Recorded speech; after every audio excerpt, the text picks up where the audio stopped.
everybody. How are you? Let me know if you can hear me first because I'm obviously doing the headphones and my mom said I didn't have to hold it up, that you can hear me just fine like this. So right now I'm in the 650 Madison Gardens and they decorated for Christmas, so I thought it'd be cute if I sat here. Also, about to enter this week, in my opinion, is the busiest week in like all of New York. If there's anybody who like works for like any type of company, this is when they come in. This is the week that just everybody's here. Traffic will be terrible. It's gonna be so busy, but it's so fun because everyone's in like that festive spirit. So we're hitting the ground running today. But Pastor Tom's message was perfect yesterday, so I keep replaying it in my head. I just keep saying like, you spent hours and hours and hours preparing for Christmas, and are you preparing for Advent, Jesus' arrival? So let's keep that in mind no matter what's going on, whether we're in Oxford or New York. We gotta stay focused, eye on the prize. So let's see who jumped on. I think it's supposed to rain here too, Vivian, but we'll see. I hope it holds out. But hey, December rain, nothing like it, right? Good morning, Mother. Oh, you're on twice. Maybe you're my mother and maybe you're not. Maybe you're a different Karen. Good morning, Karen. Connie, good morning. How are you? Good morning, Alice. Nice to see you popping in. And Emily, good morning. All right. Well, we're on day 52, and it's called Nothing to Prove, which is kind of funny because my mom was telling me that last night, that I had nothing to prove. She'll know what I've done. But okay. Every once in a while, I find myself around someone whose soul is full of God, whose soul is so content that Jesus is pouring out of them. Do you know people like that? We talked about this on Friday. I have something to say about that as well. Anyway, it's so refreshing, so beautiful. People like that are not needy. They're not trying to prove themselves, and they're not trying to measure up. They're not trying to get your attention or affection, and they hold no judgment for others because they are aware of their own sin. They've chosen humility, and it has set them free. Let me know if you can hear that. All the sirens are just starting to go.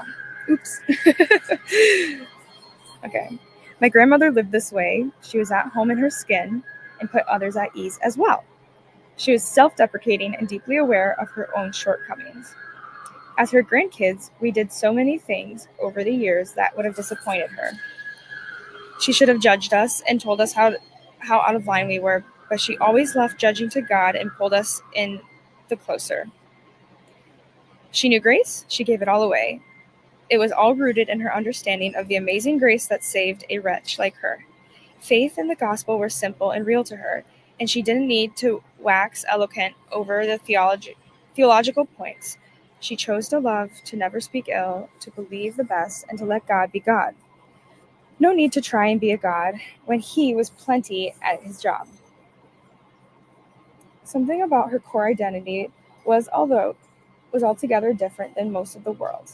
She wasn't trying to impress anyone. She wasn't defined by or in bondage to her sin. She was forgiven and free. Her life gave that away, the kind of humility that brings life and peace, and fed on God's grace. Grace breathes more grace. So what kind of person are you? Are you impressive or are you broken? Are you forgiven? The gospel tells us the story of Jesus, his disciples' feet, when God, who owns every universe, made himself less. When the teacher became the servant, his identity proved over his humility, and Jesus was the Son of the Almighty God. He was clear and secure in fact. Therefore, there was nothing he was grasping for. He had nothing to prove in that society or to these men. So when you have nothing to protect and nothing to prove, God moves through you. When you have nothing to protect and nothing to prove, you know freedom. And that's the power of humility. Wow. I swear to you, it was quiet this whole time. Let me know if you can hear that noise. We tried. I was like, we're just gonna have to power through it. So I hope you could hear and not hear all the craziness that started. But it's okay, because while the world goes on, we gotta focus on Jesus. Gotta have our focus. So Today it's on John 13:5. Then Jesus poured water into a basin and began to wash the disciples' feet and to wipe them with the towel that was wrapped around him.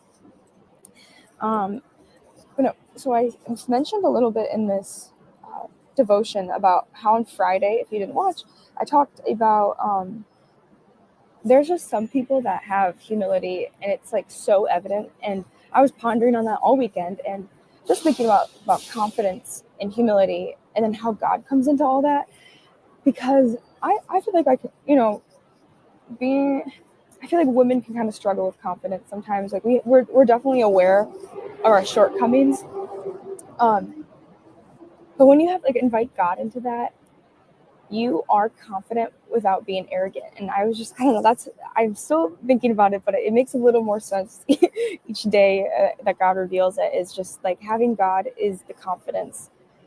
And trusting, when you walk into the room, that God's presence is with you. That's the different type of confidence.